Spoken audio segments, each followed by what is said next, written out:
তোমাকে না জানিয়ে তোমার এই কালো কুচকুচে চুল আমি সাদা করে দেব, রুখতে পারবে? তোমার এই চোখের লাল চাহনি আমি ঝাপসা করে দেব, ঠেকাতে পারবে? তোমার এই লোহার মতো মজবুত দাঁত 32টা 16 একটা একটা করে ট্রান্সফার করিয়ে দেব, তোমার কাছে কোনো পারমিশন নেব না, ধরে রাখতে পারবে? এইভাবে আস্তিন গোটানো মাসল ফোলানো ধরে রাখতে পারবে তো? এরকম করবে না তো? এইভাবে এরকম হবে না তো? সামনে এসে একটা পান দিচ্ছে, এই হাত, চাচা এই হাতটা নিলেন, এই হাতটা কলেন, আরে বাবা দেখ না চিমটি কাটিতে কিচ্ছু নেই। আসমান থেকে আওয়াজ দিচ্ছে, ও হাত তোমার কথা শুনে আমার, এ হাত তোমার কথা শুনে আমার। আমি এর পাওয়ার সিজ করে নিয়েছি।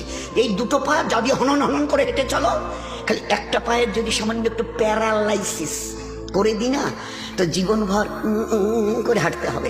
বেডরুম থেকে নিয়ে বাথরুম একদম লাগালাগি, অ্যাটাচড, আমরা বলি না অ্যাটাচড। তুই বেডরুম থেকে নেমে বাথরুম কত 4-5 হাত, বেডরুমের দেয়াল আর এটাই হচ্ছে বাথরুমের দেয়াল, মাঝখানে একটা দরজা। এখান থেকে উঠে ওই ওই ঘরের রুমটা পারবে? আছে পাওয়ার? কিসের দেমাগ তোমার? কিসের এই অহংকার তোমার? শুনুনি কোনোদিন নবীজির কাছ থেকে অহংকার, তাকাব্বুর এটা আমার চাদর, বড়াই এটা আমার চাদর, আল্লাহ বলছেন।